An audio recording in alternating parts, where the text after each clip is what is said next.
So in this photograph, we have a Romani woman who is being interviewed by a police officer and a specialist in criminal biology from the Reich Criminal Police Office.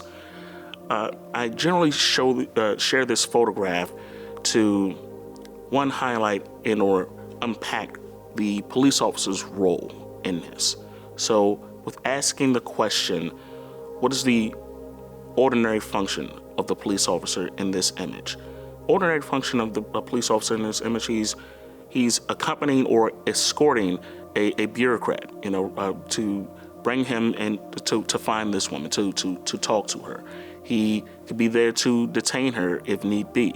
He can be there to make sure that she's comfortable to talk, because this photograph was taken in 1936. So this woman still would see the police as legitimate. He also has local authority. He has the local knowledge.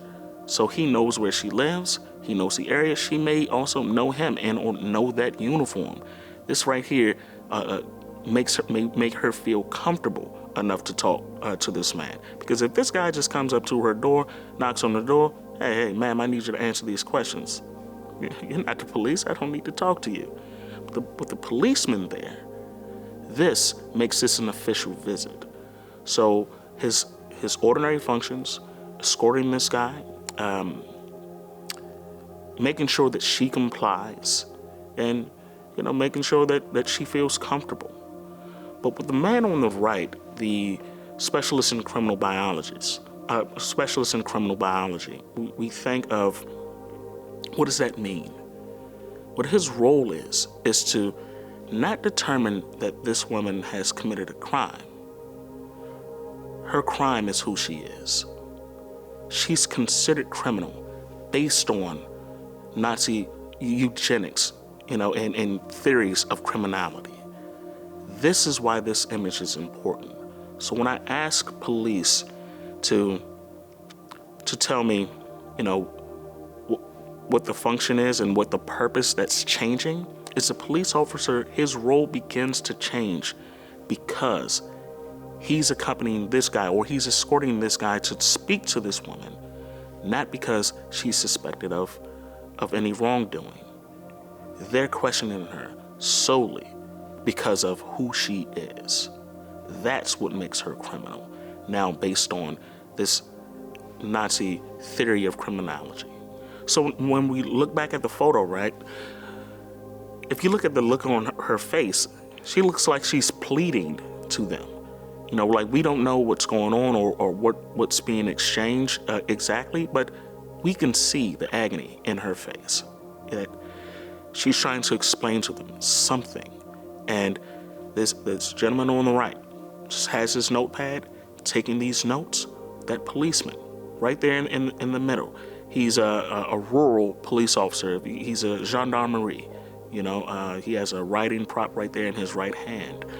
So what the police bring to partnerships like this is knowledge of the area, knowledge of the people. But his role there is to make sure, again, that she feels comfortable.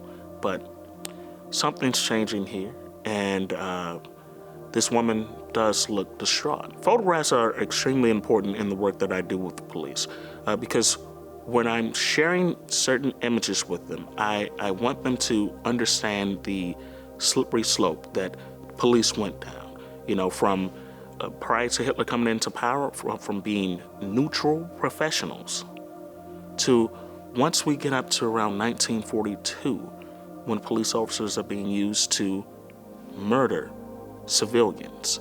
So how do they get to that point? From 1933 to 1942, from being neutral to then killing women and children in pits. How does it get to that point?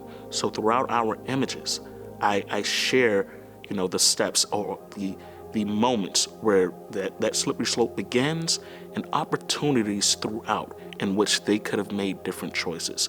Because often people say or they think that, hey, it was their job, they had to do it.